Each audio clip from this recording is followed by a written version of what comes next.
We often think that to reach financial freedom, you need to earn more. Earning money doesn't actually make you better with money. It's about how you manage what you make. What does the top 1% understand about money that most of us don't? The single easiest way to get rich long term is by... Hey everyone, welcome back to On Purpose. Today I'm sitting down with Nischa Shah, former investment banker and accountant who left the traditional path to help millions rethink money, success, and freedom. Nischa breaks down how to stop letting money anxiety run your life. Nischa is a dear friend, and I love welcoming friends to On Purpose. Please welcome Nischa Shah. Nischa, it's great to have you here. Thank you so much for having me. I'm so excited. I want to talk to you about this transition you went through. We know a lot of the same people. For me, going to a good university, getting a good job was like the pinnacle. You did that. Yeah. You achieved that. Why would you leave behind a great job with a great salary? There's so much more to life than following the traditional path where you get a job, qualify, keep going, climbing up the corporate ladder. And there was a point in my life where I felt like I had to really look inwards and ask myself, what am I actually doing? For a good part of it, I was really enjoying the banking lifestyle. There was glitz and glam to it. There was the business trips. There was the status. And for a while, I convinced myself that this is what I want. This is the life I want to live. And then as I went on, I felt like there was a massive disconnect between what I wanted to do and what I was doing. And I felt as I kept going, that misalignment kept getting louder and louder and louder. I had to go through quite a dark phase to understand that this isn't what I wanted. And it was at that point where I had to look inwards and ask myself the difficult questions. Like, am I living a life that I actually want or one that everyone else expects me to live? Am I buying things that I want to buy for myself or what I want to show other people that I have? The question that really, really changed everything for me was, would I still be happy if I was living the same life in 5 years or 10 years' time as I am today? The fear of that was so much greater than the fear of anything that I had to do. And it gave me the confidence to say, no, I'm walking away. I'm walking away from this job. I'm walking away from this lifestyle. I'm walking from this identity because there's so much more out there for me. And I had a bigger why that overtook anything that moment had in store for me. I feel like there's probably a lot of people listening right now who are thinking the exact same thing. They've got the traditional degree that they were expected to do. They've got the job. Maybe they're 5 years in, 10 years in, and they're thinking, I'm not in the right place. But you've got all this sunk cost bias, this idea that I spent all those years studying for that. All my friends thought this is what I was going to do. Maybe I've even got a partner. Maybe I've got children. This isn't the right time to rock the boat. Like, talk to me about the bias that we have of, I've invested so much time and money into this. Everyone in my life understands this. How could I possibly dream about doing anything different? I mean, it's the hardest thing to do, living life because what everyone else has told you to do. But if you don't have the courage to write your own story, someone else will always write it for you. And I think what most people think of as bravery or courage or doing something new and leaving behind what you've created is actually just having a financial cushion in place and having the safety to be able to walk away from situations you might not like or environments that you might not enjoy. But we put a lot of pressure on ourselves today that we have to do all or nothing. We've got to quit our job and follow our passion. So for someone in that situation or that position, I would say, A, get your financial cushion in place because that gives you more peace of mind and sanity than anything else that you could possibly think of. And the second thing I would say is that when I was in banking, there was a lot of comfort that came from having a salary, which let me have a lot of tiny experiments on the side. So it was my evenings, my weekends that I just spent trialing and testing and doing loads and loads of different things. And when you do it that way, you actually look at your job and think, oh, I'm so grateful that I've got this salary coming in that lets me do all these things on the side without thinking, oh, I've just got to somehow figure out a way to pay my bills. And it makes everything just a lot less enjoyable. I fully agree with you. That was the same path for me. I was working my day job and then doing this on the evenings and weekends, i.e. at the time making videos. And I don't think I would have been as creative if I had been financially crippled. Now, I wasn't making that much money, but I was making enough to pay my bills and take care of things. And I was having to edit my videos because I couldn't afford to outsource it to someone. I was having a friend do me a favor by shooting my videos because I couldn't afford one. But the idea was I wasn't creatively starved because I wasn't scared that every video had to make money. Yeah. And I think people put themselves into these positions where you take this big leap and now the dream has to pay the bills. Absolutely. And now the dream doesn't feel like a dream anymore. It feels like pressure. Absolutely. It turns into a chore when you don't have that money coming in. And so I always like to think of different things that you're doing that serve different purposes. And sometimes your job just serves the purpose of paying your financial life. And then a passion project can be the purpose of your creativity or whatever, without, like you said, feeling like, oh, how am I going to, or going into survival mode. Is there a good way to calculate what a financial cushion should be for someone? Typically, you'd recommend 3 to 6 months of your living expenses. So you calculate what it costs for your basic living expenses in a month, and you times it by 3 if you're feeling a bit comfortable with a lower cushion, or 6 if you want to be a bit more safe. I went all the way for the 9 months because I'm super calculative, but it really comes down to what makes you feel comfortable, what makes you feel like you can walk away from this and be like, I've got a good financial runway ahead of me. Yeah, that's smart. That makes a lot of sense.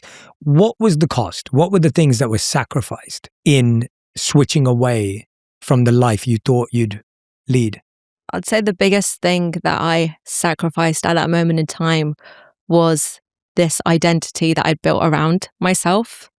And when you don't spend time to look inwards, you find a way to have external noises define who you are and what you do. And without knowing, for the good part of 9 years, which is how long my banking career was, my identity was around what I did for a living, knowing that when I walk into this other path, all of that is going to be stripped away from me. All of what I thought defined my worth had to vanish. So you find a way to get that fulfillment and that validation from within you, or you find something that is so much bigger than what has defined you up until that moment in time. That's such a great point, because that is the biggest thing you're giving up, is what you've defined your identity to be. I didn't get to the point where it was complete, like breaking point, but I did see that the ladder that I was climbing was leaning up against the wrong wall. And that's when I thought, okay, I could either keep walking, but it's just not a situation I want to be. So in that sense, it was great that it wasn't complete breaking point, but it was very near. I really wanted to understand that. And I wanted our audience to really understand, because I do think that the majority of people are in that position. And I love this few takeaways that we've already had, which is you don't have to quit your job. You can build something on the side. You don't have to go all or nothing. Yeah. And it is okay. You do deserve to ask the question, do I want more? Do I want to be more aligned? Do I deserve a better life? Can I leave this behind? Like, I think sometimes people don't feel worthy to ask that question. They feel like they don't deserve it. Yeah. Talk to me about the biggest money mistakes people make in their 20s. Avoiding looking at their finances. That is the number one thing that sets people back. It's very easy to do, to just ignore it, and because it makes you feel a bit uncomfortable sometimes looking at your finances. I mean, there's a psychological bias called the ostrich effect, where we actively avoid information that makes us feel uncomfortable, in the hope that if you ignore it, it sometimes disappears. And it's the reason why you don't check your bank account after a weekend of spending, don't check your credit card statement, because you're scared of the damage and what it will do. But in your 20s, you are creating the habits that will either over time compound for you or compound against you. The stakes aren't that high, so you want to be able to learn the small habits early. Look at your finances, all the small gaps that are happening, and solve them or improve them before it compounds against you. Why do people avoid looking at their bank account? Because it almost shows them sometimes what their priorities are and what their focus is. And that might be completely out of alignment of what their core values actually are.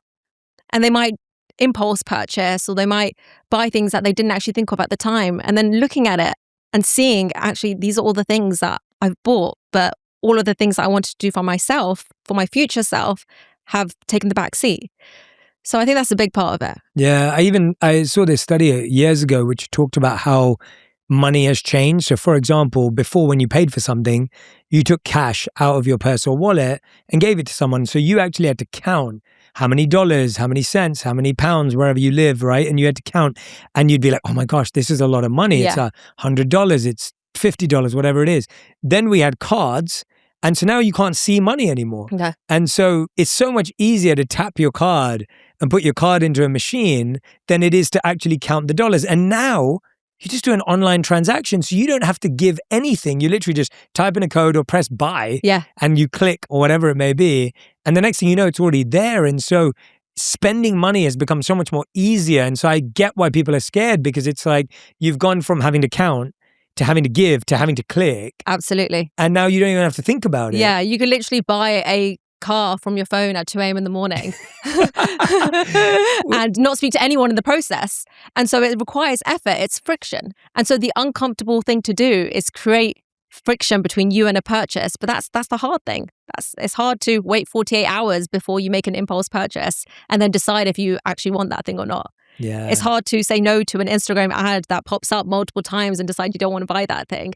This is the hard things to do that it's more important now than ever, like you said, because everything is so frictionless. Yeah. And would you argue that, is it a willpower issue, or do you believe if we looked at our finances, we'd make better decisions automatically? I definitely think it's a combination of both. One of it comes down to willpower and being able to say no to things at the time. The world at the moment, it's built in a way to take your money for you to spend. That's how the economy runs. So a lot of it requires you to have the willpower. But a good way to stop that is actually looking at your finances, spending 20 minutes at the end of the month, looking through what you spent and saying, okay, do these purchases line up with what I wanted? Did they bring me happiness? Did they actually improve my life in any way, shape or form? And then deciding, do you want to continue that habit in the next month and the next month? Or are you going to start making some changes? If someone listens to this podcast and they go, okay, Nischa, I'm going to start looking at my finances for 20 minutes at the end of the month, is that the right time to do it? Yeah. What is the plan? Talk to me through a really simple 20-minute plan of what someone should look at when they're checking their finances. I would say there's probably two types of people. And one type is they absolutely do not want to look at their finances. The idea of budgeting or looking at the numbers just makes their skin crawl. They've tried to romanticize it. They've tried to do it with a glass of wine. They tried to do it with their girlfriends and it just hasn't worked. For them, I would actually recommend taking a step back, zooming out and thinking about what's the objective of looking at your finances. Why do you want to budget or look at your finances? And the main objective is so that you save a portion every single month. I would recommend, if you fall into this bucket, the back of a napkin approach. Take your take-home pay minus an amount that you want to save every single month. Start with whatever you feel comfortable with, whether it's $50, we're in the States, $50, $100, whatever it is. That's your saving. Put that away. Don't touch that. The rest you could spend. Important thing to do here is with that amount, as soon as your money comes in on payday, set up an automatic transfer so it's out of your bank account into a separate bank account that you cannot even touch. If you hate numbers, if you hate looking at your finances, if you don't want to look at your bank statement, do that. And then as the months go on, you could try and tweak that saving amount. If you are someone who's like, you know what, I want to look at my bank statements. I want to look at my numbers. I want to understand this a bit better. Then I would recommend a less restrictive way of looking at your finances that makes you feel like taking control is a way to say yes rather than saying no to buying stuff. And so I would recommend, if you fall into the bucket where you're like, okay, I want to optimize my finances, looking at your take-home pay. Once again, this is the number on your payslip, not on your job description. And splitting that take-home pay into 3 buckets. These are 3 numbers that everyone should know. The first would be your fundamentals. These are your must-haves in life. The things that you need for day-to-day living, mortgage or rent, groceries, car payments. That's your first bucket. The second bucket is your fun bucket. So these are leisure, travel, manicure, pedicure, spa, massages, all of that. That falls into the fun bucket. And then the final bucket is the future you bucket. So this is anything for you tomorrow. Savings, investments, even extra debt payments. When it comes to your spending, allocate a percentage of your spending to each of those 3 buckets. One that I recommend is around 65% for your fundamentals, 25% for your fun, and then 10% for your future you. So that's what you want to look at when you look at your bank statements. The first thing is, are you saving enough? That's the first category. And then you want to look for patterns in your other spending. What am I consistently spending on? What can I cut out? And if you're looking at your items line item by line item, ask yourself 3 questions. Do I need it? If I do need it, can I live with less of it? Or can I get the same thing for cheaper? Say those 3 again. Do I need it? Can I live with less of it? Or can I get the same thing for cheaper? Those are great questions. That's that perfect break between about to click and buy and actually creating some space in your mind. Yeah. Because as soon as you say those 3, I'm like, yeah, it makes you question whether you want to buy that thing or not. Yeah, absolutely. Absolutely.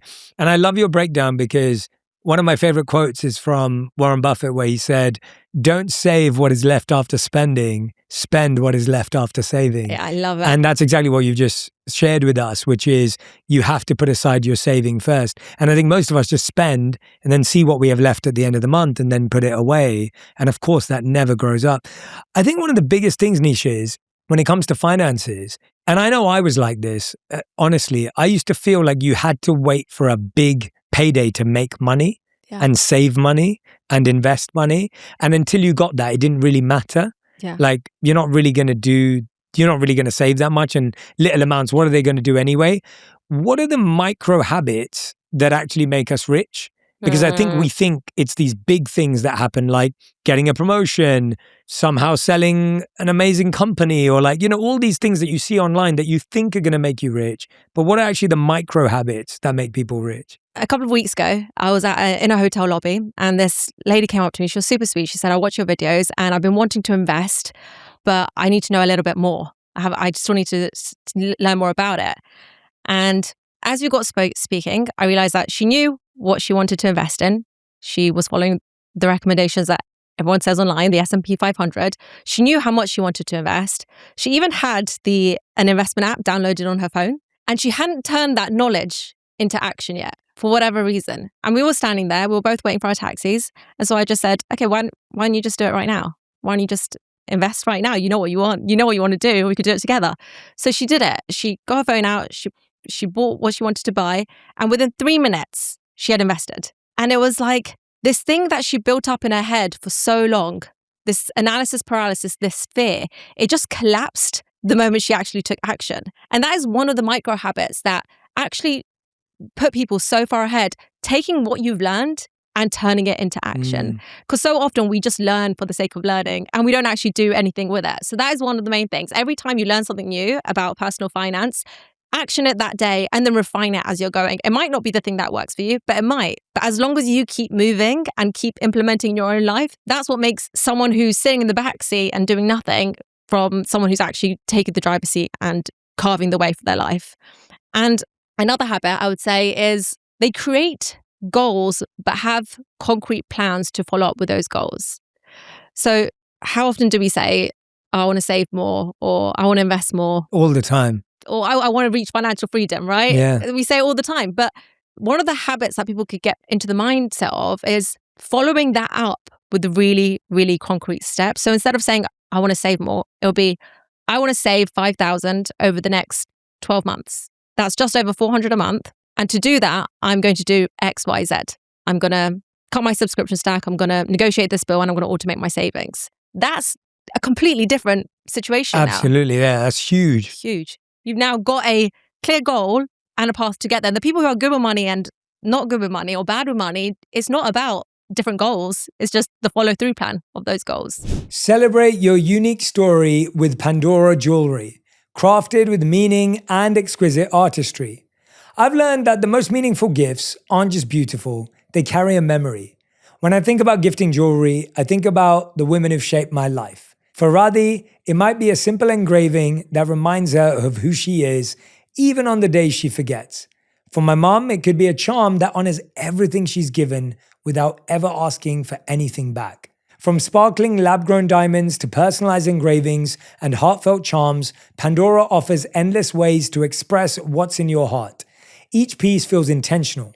Rings, bracelets, and necklaces you can mix, match, stack, and style, not just for how they look, but for what they represent. I love that Pandora lets you tell a story through the details. A word, a date, a symbol that means everything to you and nothing to anyone else. Think about who you'd gift Pandora to and what you'd want them to feel every time they wear it. Every day is a chance to be love. Let Pandora jewelry remind you that love starts with you. Shop in-store or online at pandora.net. You're right, we do throw out these goals all the time, like, "I wish I had more money, I want to save up for this, but you haven't really broken down what it looks like. And like you said, it could be as simple as the automatic savings, cutting your subscriptions. Yeah. Talk to me about how much does having a coffee every day actually negatively impact your bank account? If you're really, really, really feeling like you're living paycheck to paycheck and you actually have cut everything out except for coffee, then maybe you want to look at the coffee bill. But actually, it's a lot more about alignment when it comes to spending and intentional spending. Because what you want to do is you want to look at the things that bring you joy or bring you happiness, and then deciding for yourself whether that's worth keeping or worth cutting out on.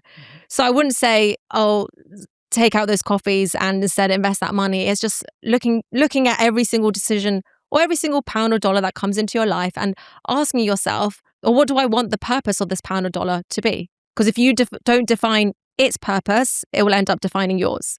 Yeah. So just be more conscious and more intentional with how you're spending rather than cutting things because that's what everyone else online is telling you to do. What happens to someone who says, I'm going to save up 1 month, 3 months for a bag? How do we improve our willpower towards the expensive things that make us happy? Yeah. So for someone who's like, I do want that pair of shoes, I do want that bag, I do whatever it may be for anyone, you can afford it, but can you really, is it really creating a better life for you? Are you more financially safe? How do you control your willpower when it feels so addictive? It's a lot easier to spend on things when you know that the future you is being taken care of. And when you know that, okay, the first thing I'm doing is saving a portion and that money is compounding for the future me, you feel a lot more happier to spend on whatever it is in that moment in time that will make you happy. And I do encourage everyone to have a look at their life, their goals, and decide, is this bringing me closer towards my life goals or taking me further away from them? Do you need a 6-figure salary to achieve financial freedom? This is such a common misconception. We often think that to be better with money, to reach financial freedom, you need to earn more. Whilst that is great, earning money doesn't actually make you better with money. And it's not actually about how much you make. It's about how you manage what you make. So someone on 100,000 who is spending 100,000 is actually worse off than someone who's on 50,000 and saving 10% of it. So if you want to reach financial freedom, you got to be saving and investing a portion every single month. And then really what the market rewards is time and consistency. So even small contributions today, leaving it for the future, leaving it for 10, 20 years can massively compound over time. And it's such an unfair advantage that people don't make the most of. Using the money that you have right now and using leverage to let it multiply in a way that doesn't require you to keep working and trading your time for money. Yeah, I love what you said about the habits, because it feels like that's what it really comes down to, where just because you earn more money doesn't mean you're better with money. No. And I think that's what happens, is that you can go from making 50K, and even if you went to make 250K, if you are used to spending everything you had at 50, you do the same. Yeah. And that's so fascinating that we ultimately just have more to do the same thing with. And so we've got to sort these habits out early, it feels like. Yeah. And it's hard, right? Because I feel like money mindset's built from families, it's built through trauma, it's built through our relationship with money over the years. Like, it's not easy. Like, I grew up in a house where we always had just enough. And so I grew up with zero in my bank balance often growing up. And I started working when I was 14. I delivered newspapers. I then worked at Morrison's, which is a grocery store in the area. I then worked in retail. Like, I basically worked every year since I was 14 years old. But even when I was working, I was paying for my phone bill, and I remember paying for my car insurance and all the rest of it. I would end up with zero in my bank balance a lot, because that's what I was always trained to have. Yeah. And so it took me years of changing my relationship with money to actually understand what to do with it. And it was almost like an emotional relationship more than even it was definitely a tactical, practical relationship, but there was also an emotional relationship I needed to work on. Do you touch on that in your work? Yeah, I do. And you know what? It's so much easier, no matter where you are in your financial journey, it is actually so much easier to feel behind financially than it is to feel ahead financially. And a big part of that is because we compare how we're doing, not based on how much we have, but how much we have compared to those around us.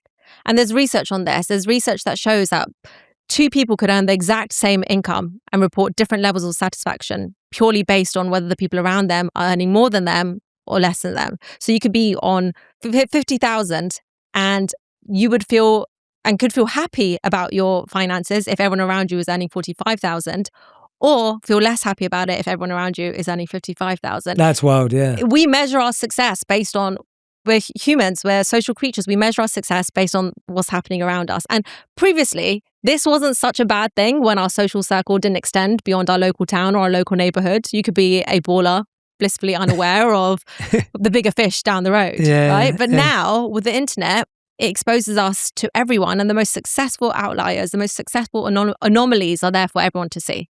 So yeah, the emotions are a big part of my work, but I want people to understand that there are things that drive their emotions that are outside of their control, and to always remember like the checkpoints that matter and come back to the finance part of it to understand if you're doing better or you're doing okay financially. Yeah, I'm really glad you raised that too, because I also think that it shows a kind of flaw in human training in that you'd hope that if everyone around you is making more than you could study them and learn from them and also grow. Yeah. But we just end up envying them or being jealous or being upset at ourselves. Even if we're not jealous or envious of others, we kind of become harsh on ourselves. Like, oh, you should be doing better and you're behind and everyone's ahead of you. And it's almost like if we could learn to study people instead of envy them, criticize them, or be upset at ourselves, then it would be healthy to be around people who are doing better than us, because we also always hear the famous quote of you're the average of the 5 people you spend the most time with. Yeah. If you're trying to grow your finances, and I'm not telling people to change their friends, but if you're trying to grow a certain area of your life, you will have to be around people who are excelling in that area. Absolutely. And it just knowing people excelling in that area, sometimes you are at a certain level of your finances and you don't realize what's possible because everyone around you is also at that same area or same stage.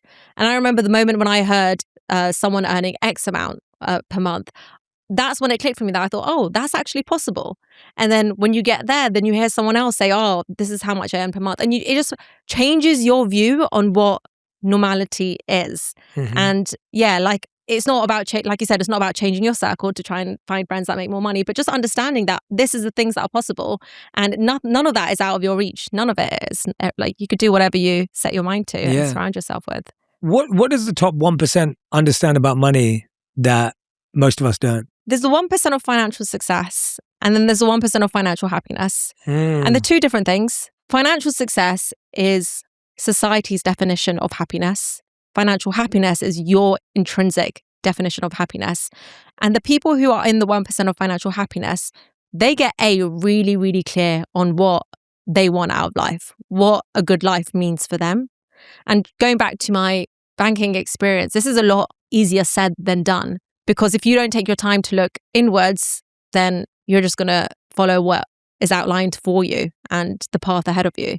So that's the first thing that people do who are in the 1% financial happiness. And the second thing is they understand that every money decision they make, every pound or dollar that they spend is either working for them to get closer towards that level of happiness or further away from that. And that's the thing. If you don't know what you're doing or why you're doing it, you're going to be spending money carelessly, not realizing if it's bringing you closer to your life goals. But you can't have number 2 without having number 1. You've got to get clear on your why first and then spend in alignment with that why. I love that redefinition. I think that's so important because I think social media has also made us more focused on the top 1% and here's the billionaire list and here's the millionaire list. And the reality is that living an aligned life and living a life based on your values and what you care about is far more within your reach and grasp and is going to make you happier. And I love that reframe from financial success to financial happiness, because I think that's what we're all actually looking for.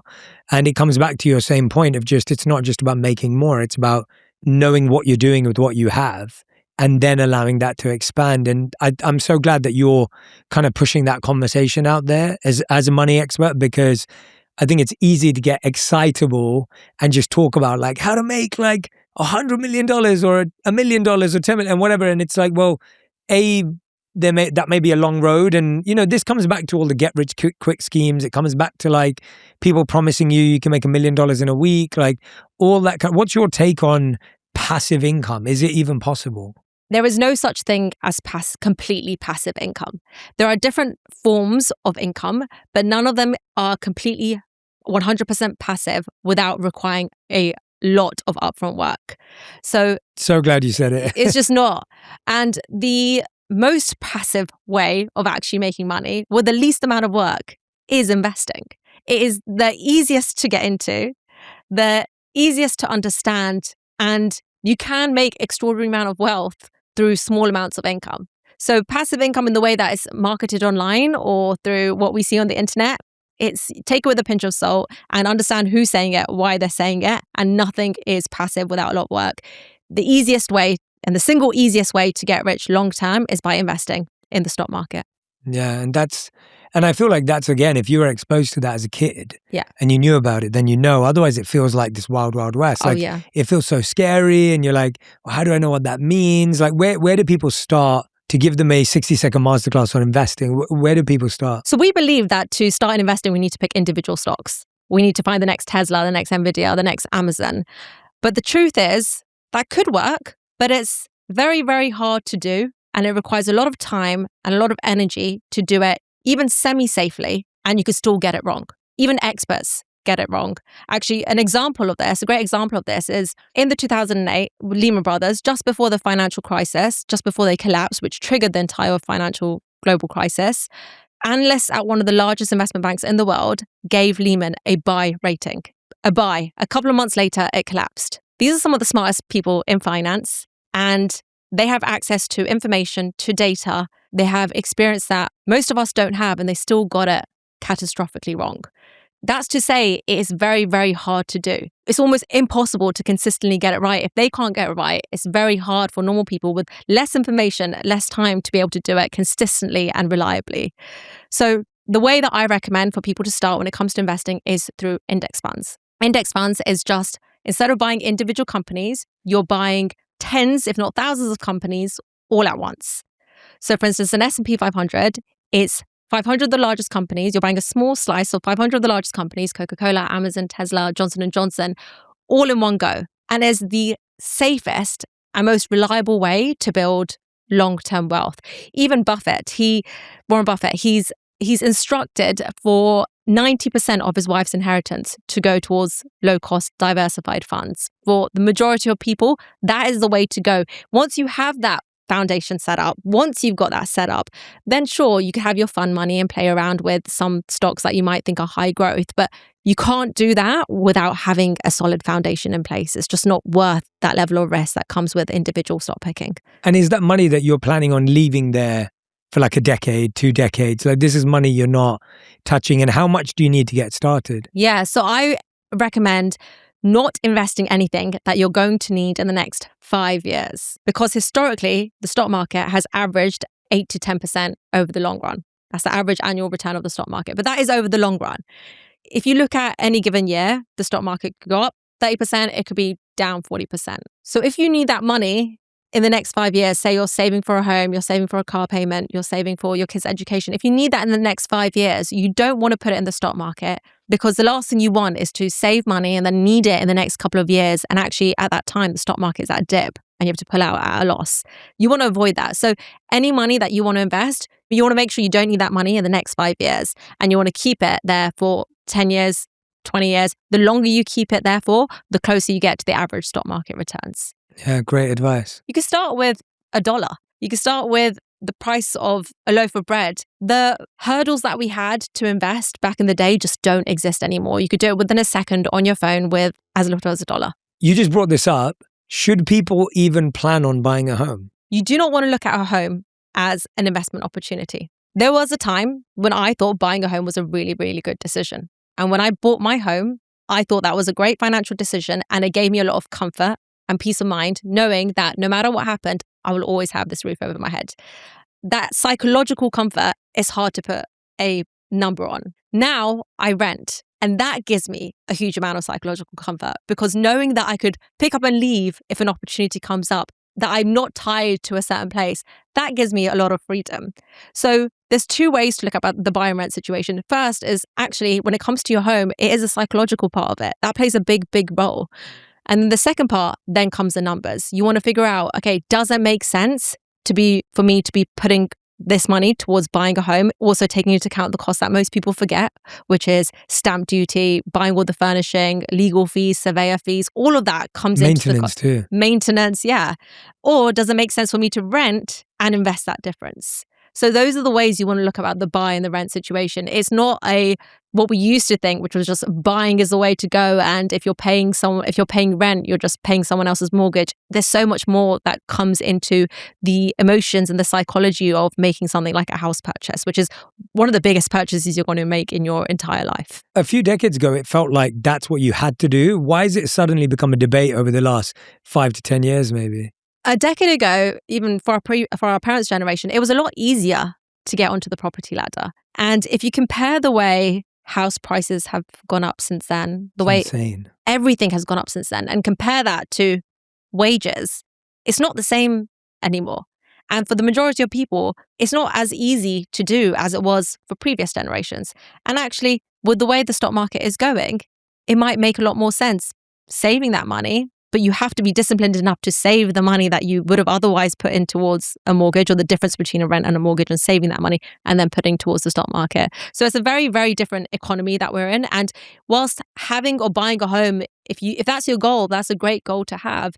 But I don't think it's the be all and end all if you don't get onto the property ladder. There's other ways to make a lot of wealth that doesn't require you to buy a home. I think you've acknowledged something really important there. Like, the reality is, it feels like the cost of everything is going up. Like the cost of fuel, the cost of rent, the cost of a mortgage, the cost of living, like everything's on the rise. No wonder everyone's stressed. Like, everyone is so stressed. And so no wonder we're getting more scared or insecure about our finances, and we don't want to look at them because everything's just fear-based, right? So it's like the cost of living is going up, the cost of raising kids is going up. You're not getting paid more necessarily to catch up with that rate. Exactly. So then, of course, we're like, what do I do? And I can empathize and I understand that it just leads to this like freeze, right? It's like that fight or flight. And we're just like, we're kind of stuck in freeze because we're like, well, nothing I do makes a difference. If someone wants to completely transform their finances in the next 6 months, what's the plan? There's a specific order of steps that I'd recommend people take. And especially the first bit, I think that a lot of that fear comes from the first thing, which is not having an emergency cushion in place. So saving your expenses. The first one that I recommend, or the first step that I recommend anyone saving, is $2,000. And Vanguard research shows that just by saving that $2,000, that increases your financial well-being by up to 21%. Wow. From saving $2,000.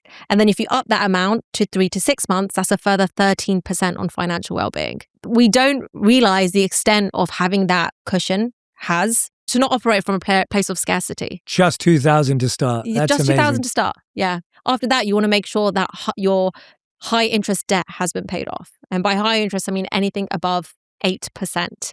This is credit card debt. This is consumer debt.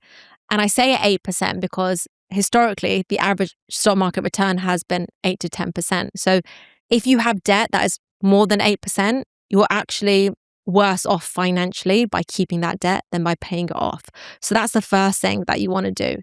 And then for interest or for debt that is less than 8%, again, this is where the mathematically smart choice is to invest instead of paying off the debt below 8%. But again, we're not robots.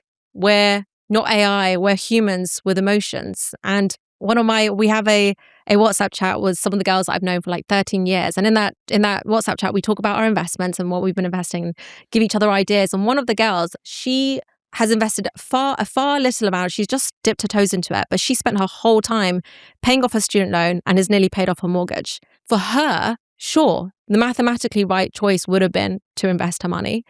And we look at finances in terms of optimizing revenue, expected value, expected rate of return. But peace of mind has value too. Yeah. And if you've got debt that keeps you up at night and that stresses you out and that adds to the way you're feeling, then who's to say that you should be investing first? Absolutely, yeah. You want to be doing the things and making sure that your finances are set up in a way that helps you sleep at night. And then once you're comfortable in that debt position, then you want to start investing and going on towards your long-term wealth journey. But that's what I recommend. I love that plan. That's such a great plan. It feels so achievable in the beginning. It gives you a step-by-step process, because I think sometimes people are debating, do I save money first or do I pay off my debt first? And you're like, well, actually, you'll feel much better if you just have that cushion. Yeah. That's important. You need that. Next thing, start paying off that debt. And now once you've done that, now further down the line, we can start thinking about investing and everything else. And I think you're so right that often we do it the opposite way. We think, oh, if I invest first, then hopefully one of these things will make me a bit of money. Obviously it doesn't, or it takes 5 to 10 years or even longer. Yeah.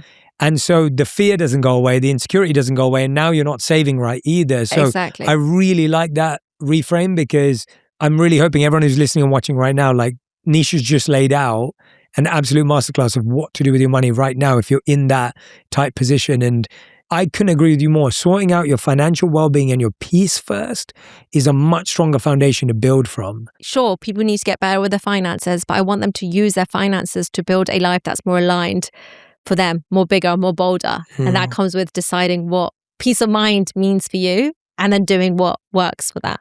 Yeah. What are the 3 things we should stop wasting money on that most of us don't even realize? The first thing people need to stop wasting money on is anything that they think increases their value by showcasing to others what they have. Oh, good answer. I mean, it's one of the quickest ways to save money by saying, I'm not going to buy this thing to show other people that I've got it. And actually, with every purchase that you buy, ask yourself, am I buying this for me, or am I buying it because I want other people to know that I have it? So that's the first overall thing that I'd say for people to do. I'm remembering a purchase I made early days. Like, it was just like this early days watch that I bought that I thought everyone would notice, and everyone hated it. Like, people, first of all, no one noticed it. Yeah. And so then I'd try and like be like, you know, like just trying to like just hope that it would. Yeah. Exactly. Yeah. And then when people saw it, they weren't impressed by it whatsoever. No.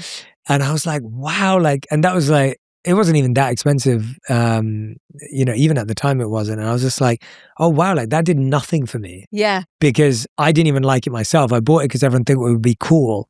And now it's, you know, I don't even know where it is anymore. And it's like, no, like, let me buy things that I think are cool and I know the value of. And yeah. I think that's the difference. It's a great if you one. do it, if you buy it for yourself and it makes you feel good or makes you enjoy it, then go for it.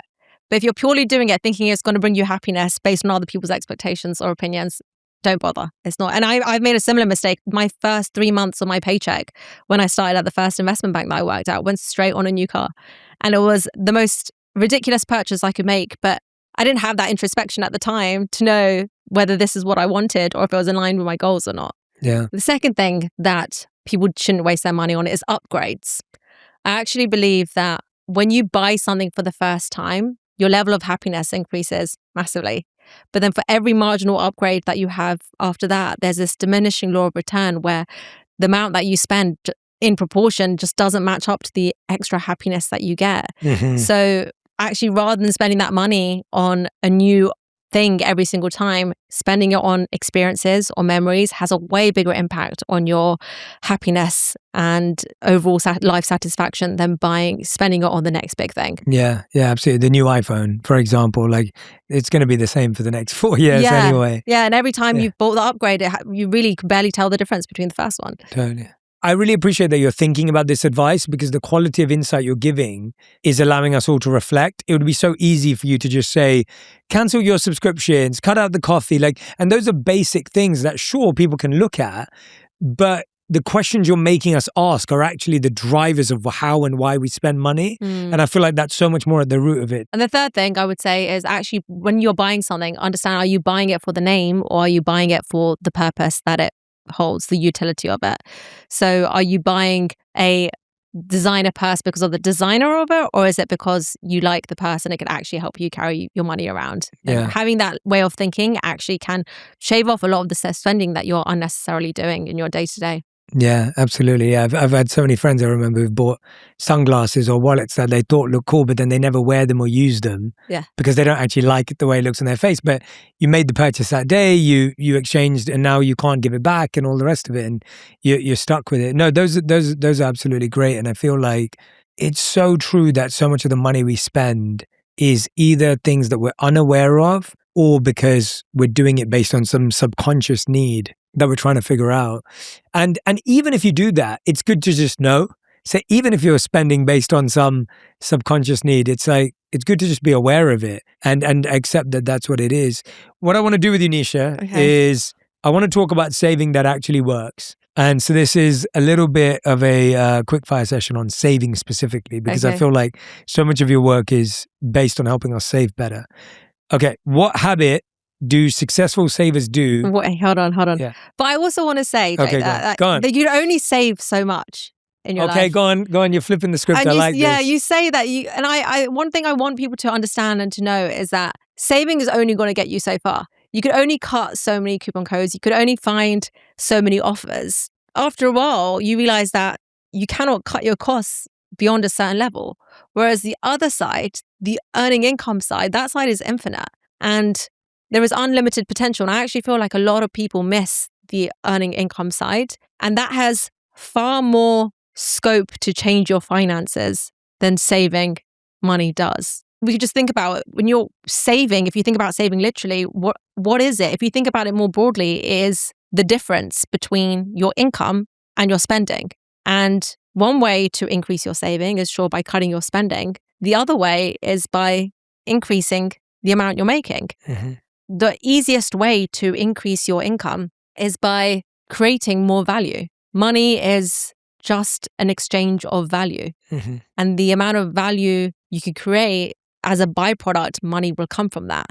So with that in mind, how can you increase your income? Firstly, how can you think about increasing your value? If you work in a day job, what can you do to make you more indispensable to your corporation if you work for a company?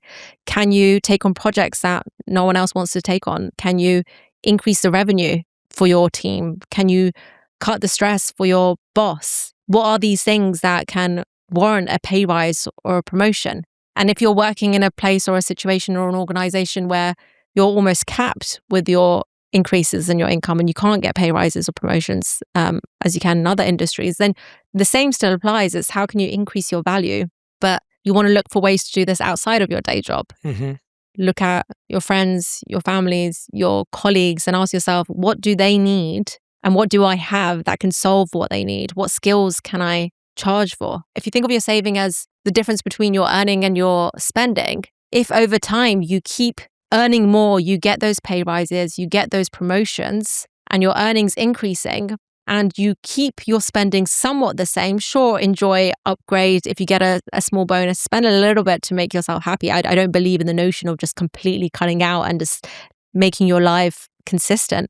But if the gap and the difference between your earning and your spending keeps increasing and getting wider, and you keep banking that difference and saving it away, that is rocket fuel for your finances. Yeah. That is going to make a way bigger difference than just focusing on cutting back and finding ways to save, because you could only save as much as you earn, but you could always earn more.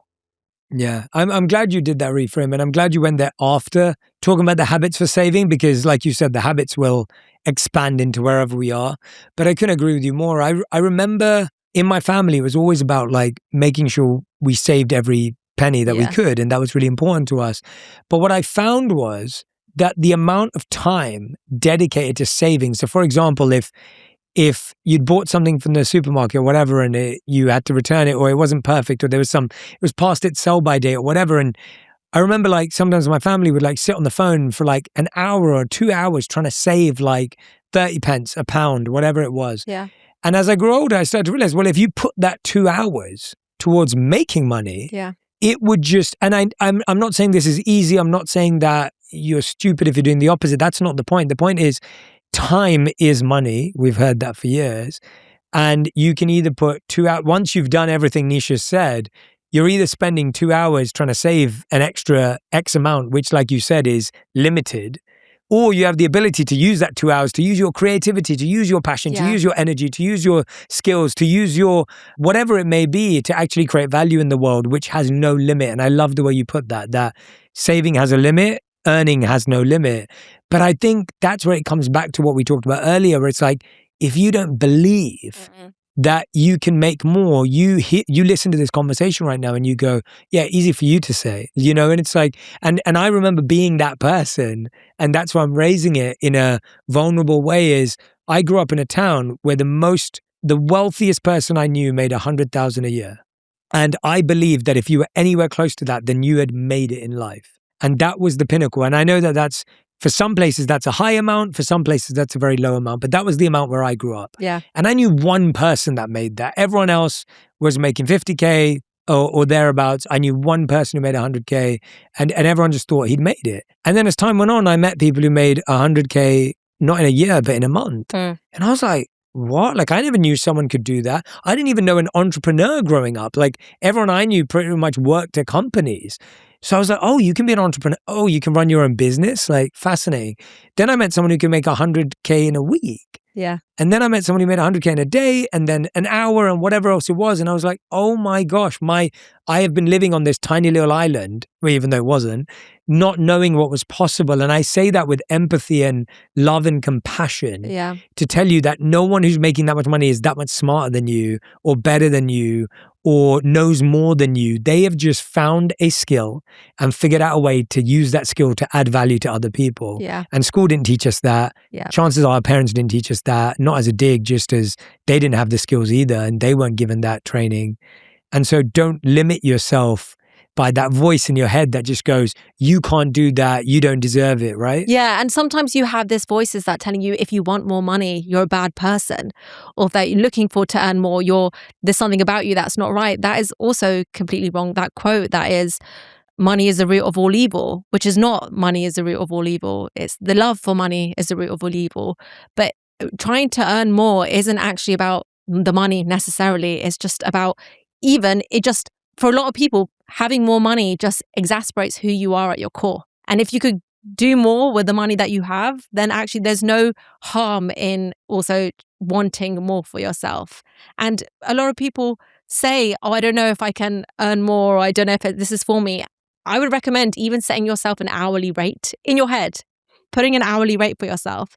And anything that you can outsource for less than that hourly rate, outsource it. So even, for instance, if you're spending 3 hours trying to save $10, what is your hourly rate? Because you just spent 3 hours trying to save $10. Whereas if you spent that 3 hours trying to earn more, that would change your finances. That would have a way bigger impact. That's a great way of thinking about it. I like the hourly rate breakdown because you basically just said your hours are worth $3 each. Yeah. And you know that you could go out there and add more value and make a lot more. I feel like there's a lot of talk about in our generation right now and the generation that's growing up around the value of money. And that's why I love your reframe of financial happiness. I think you're spot on to talk about financial happiness over financial success.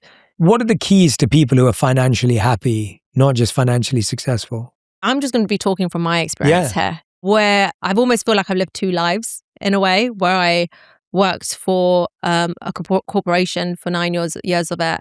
And part of that, I loved what I did. I found it really intellectually stimulating. I enjoyed the work. I enjoyed the environment. And this is not to say that working in a corporation is not the thing to do at all.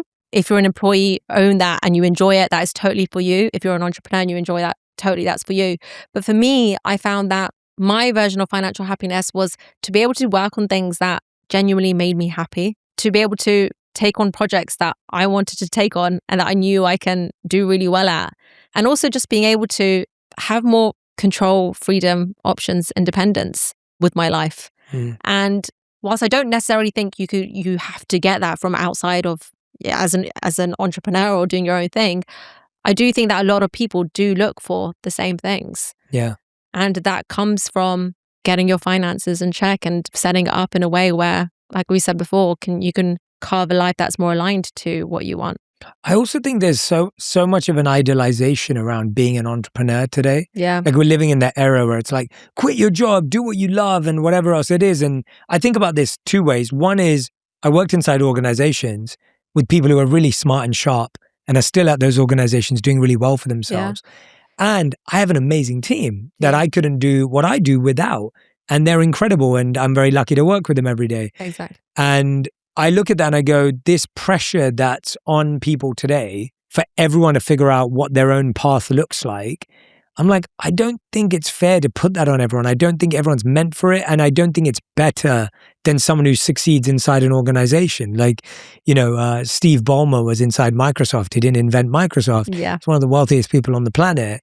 And Bill Gates invented Microsoft. And he's one of the wealthiest people on the planet. And I'm like, who's done it better, who's done it worse. It's like, well, no, maybe they were just playing to their strengths. Yeah, right? exactly. And survivorship bias is real. We always see the wins and the people who have made it online and the people who have made entrepreneurship a thing. But you don't hear about all the losses and the failures that happened. And even if you look at content creation, like the amount of people that actually make money through creating content, which is what we usually see on social media, is such a small percent. And even that, most of them don't earn more than paycheck to paycheck. So I think there's a lot to say by having that regular paycheck coming in, that security coming in, that knowing that you don't have to put a huge amount of capital at risk and that there is very little downside, at least in the short term. So yeah, I don't think that this whole message about doing your own thing and being an entrepreneur is the way to go at all. What's the best investment you ever made? The best investment I've ever made is in myself. And when I had to change what I did from banking to what I do now, I mean, I spent my days on spreadsheets and doing presentations and speaking to clients. I didn't know how to use the camera. I didn't know how to edit. I didn't know how to do any of the things that comes with content creation. And I spent a lot of money behind it. I spent a lot of money learning it. I spent money on how to edit because the first 5 months I was editing myself. I spent money on like everything you could think of, a new camera, a new mic. That was all to fulfill this creativity for me. And so it was, even though I didn't know if I was going to make money from it, it took me 11 months for me to actually start making money through social media. I didn't care because for me, it was such an escape from my day-to-day job. I would go to work and I'll be doing my job and I'll be crushing it there. But I know deep inside that part of me wanted more. And for me, going home in the evening and spending my weekends working on this creative passion project just gave me life. It was kind of like this escape from my day-to-day. And actually, I spent money on this project, not knowing if it was going to bring me anything in return, but it increased my happiness massively. And then over time, it's completely changed my life. But that investment was in myself and just to keep improving in my skills and knowledge. And we really are so afraid to spend on our skills and knowledge. And we really, sometimes we look at courses and online programs as like the scam, but really someone's just condensing so much of the information into a short space. And I bought so many. And if I didn't, my trajectory and where I would have got to would have been a lot slower. Yeah. I'm just learning other people's knowledge. And so that's one thing. Investing in your skills and your knowledge, that's one thing that no one can take away from you. You could go bankrupt, you could lose everything, but as long as you have those two, you can start and build yourself up.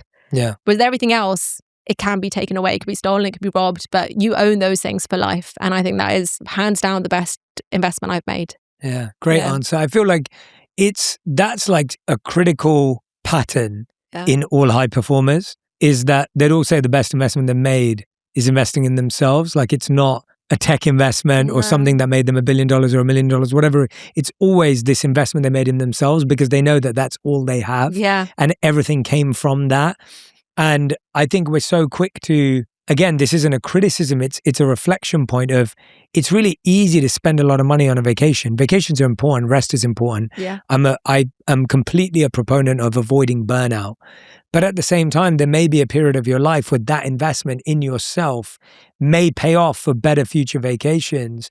And I think there's this challenge we have today of this short-term, long-term thinking. Like, I think maybe for our parents and those generations, they thought too long-term and they didn't have any fun in the short term and they didn't really create those memories. And then for our generation, I think the pressure is the opposite. It's like, have fun now, do everything now because you're not going to be around forever. And the reality is, chances are you probably have a few more decades left. Yeah. And that's going to be really stressful. So I feel like we've got to find this middle ground, as always is, the balance.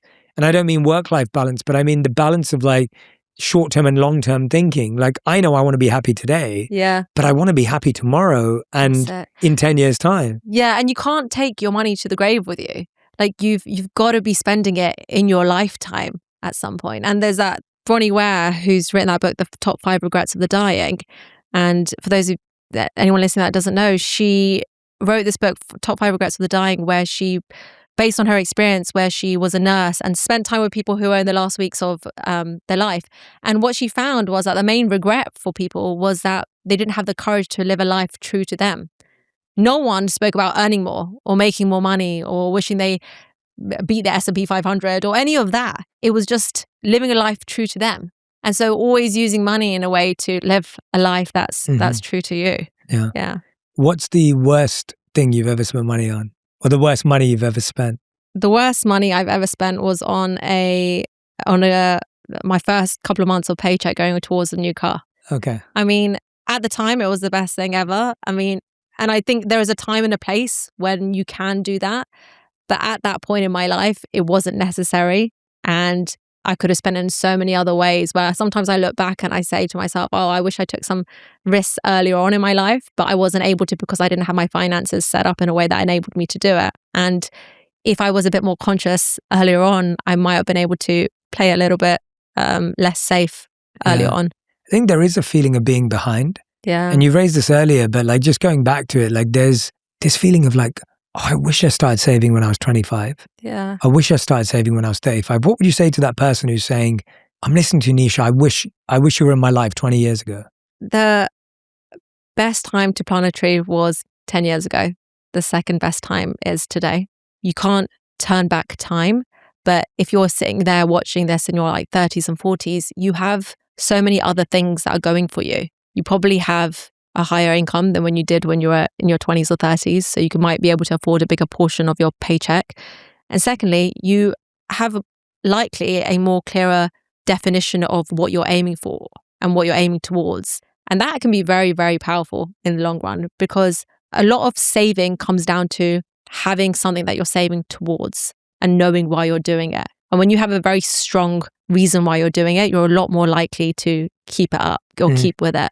So for anyone listening who says, oh, I wish I'd started this 20 years ago, you're in a place where you have a lot of unfair advantages with the place of the life you're in at the moment and use that to help yourself with where you are.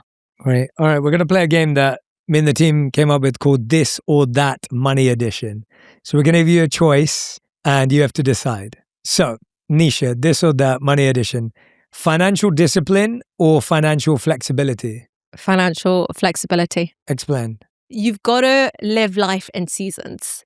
There are different parts of your life where spending on different things will have outsized benefits than spending on it later on in your life.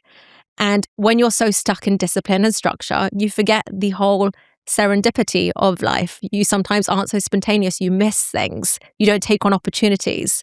When you're flexible with your spending, you're flexible financially, you want to take a broader view on life. You want to zoom out. And at times in your life when it's times to save, you save. On times in life when it's times to spend and make the most of life, you make the most of it. Well said.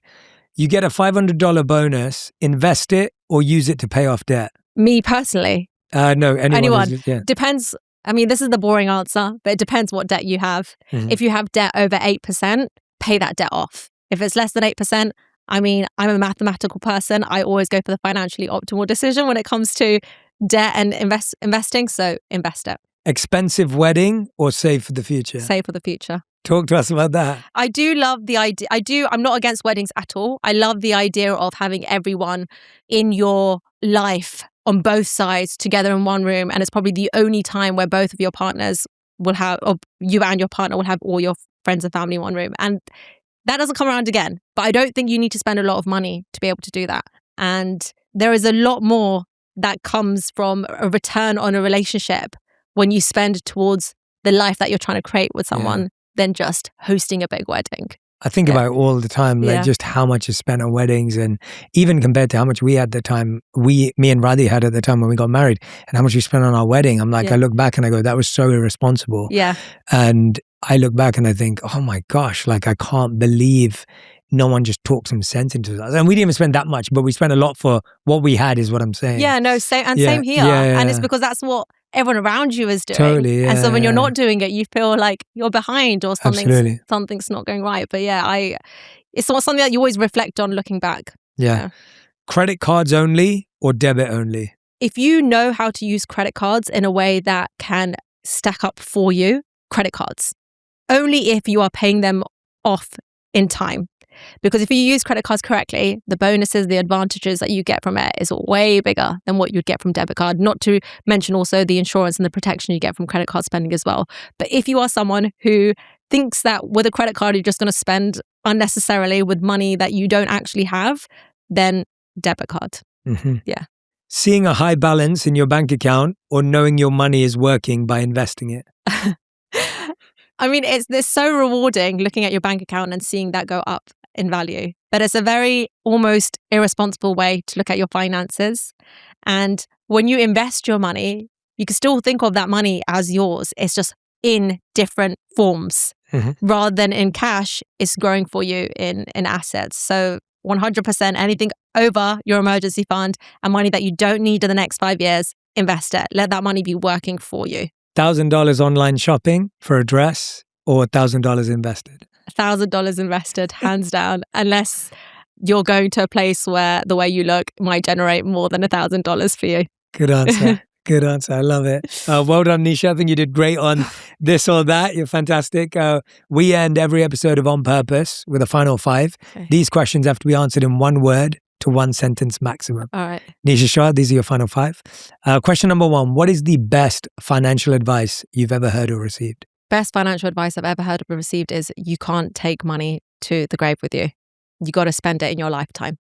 Second question. What is the worst financial advice you've ever heard or received? The worst financial advice I've ever received is save your way for retirement. You cannot save your way to retirement. In this day and age, it is just not possible. With the way things are going, with the way cost of living is going, you have to be investing your money. Question number 3. What would you do differently now looking back on your financial journey? I mean, there was a period in my life where I spent a lot of money on material items and design items and looking the part. Since then, I've made quite a lot of good money decisions, I'd like to say, and I use it in a way that really, really does bring me happiness today. But if I could go back in time, I would have spent more money on things that drive me intrinsic happiness, which I didn't at the time, and it would have changed those years for me. Question number 4. If you could give your younger self a piece of advice, what would you say? Little Nischa. Little Nischa. If I could give you a piece of advice, I would say, and it's that quote, which is leap and the net will appear. Yes. There have been so many times where I feel like I'm standing at the edge of a cliff and I don't know if I can take the leap and have it in me to do whatever the thing is. And as I've got older, I've just found that as long as you're in motion, you will find a way to make it work. You will find a way in motion to make that net for yourself. A 5th and final question. We ask this to every guest who's ever been on the show. If you could create one law that everyone in the world had to follow, what would it be? I'm going to make this a financial one. Yeah, please. And I'm going to say not to treat other people with the amount of money that they show that they have or that you think that they have. I think so often we assign a value to someone based on the dollar number in front of them. But actually there's so much more that comes with a person, so much more characteristics that define a person. So, and I also think it will solve so many issues about not having to spend money for external validation. Yeah. That would probably be a law that I would love to create. Well said. Yeah. Nischa Shah, thank you so much. Thank you so for much. being on Purpose. Everyone who's listening and watching, make sure you subscribe to Nischa's YouTube channel. You can follow her across social media. And of course, check out her programs all about financial training, financial savviness, and creating a better future for yourself. Nischa, thank you so much for being so open, thoughtful, insightful. I felt like I learned so much. And I'm so grateful we got to spend this time together. Thank you so much. And even for you, Jay, you're exactly the same person as you are online and offline. Like, you could tell that your whole why online is trying to serve as many people as possible and to give back as much as you can. And even offline, you do that in your day-to-day. And everything you do is about helping other people. And I'm so grateful to see both sides of you. So thank you. Well, I appreciate that. And congratulations to you. I can't wait for so much more to come. Thank you. So excited for you, Nischa. Amazing. If you're ready to take control of your finances, create freedom on your own terms, you want to hear my conversation with Cody Sanchez. If you want to be successful today, is that there's 2 types of people. One type of person will be really successful, and one type of person will never be successful until they change their mentality. And we call these fixers versus freeloaders.